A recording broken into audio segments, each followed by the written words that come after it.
কোনো ঝগড়া নেই কারোর সাথে। সত্যটা কিন্তু আমাদের পরিবারের একটি ছেলে চলে গেল এইভাবে, যেখানে 8 থেকে 9 দিন আমরা অপেক্ষা করেছি। লিগালি যা স্টেপ নেবার সেটা আর্টিস্ট ফোরাম নিয়েছে, সেটা পরিবার, কারণ প্রিয়াঙ্কা আমাদের পরিবারের একজন সদস্য, রাহুলও ছিল।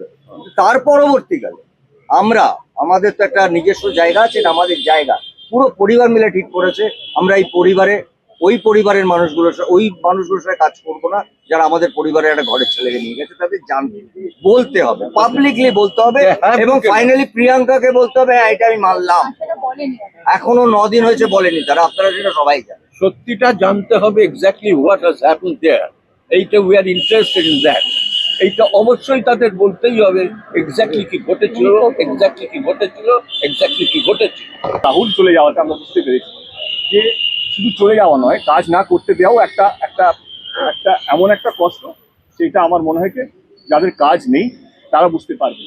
তো সেই সিদ্ধান্ত আজকে নেওয়া হলো যে যারা যারা ব্যান্ড আছে তাদেরকে 72 ঘন্টার মধ্যে বুম্বারা কি করবে, সর্বের সাথে কি কথা বলবে, সেটা তাদের ডিসিশন। 72 ঘন্টার মধ্যে তাদের ব্যান্ডটা তুলে নেওয়া হবে বলে আমাকে কনফার্মেশন দিয়েছে।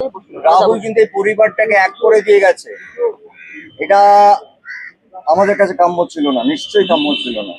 কিন্তু এই পরিবারটা এক হওয়াটা বোধ হয় ও ওপর থেকে দেখছে যে আজকে সারা ইন্ডাস্ট্রি, পুরো ইন্ডাস্ট্রি, এটা টেলিভিশন, ফিল্ম, ওটিটি সব বাইরে, আমরা সবাই এক জায়গায় আছি, এটা দেখছি, এবং এই এক জায়গায় আমরা থাকবো বলে আমার ধারণা। দীর্ঘদিন ধরেই আমাদের এই লড়াই চলছে।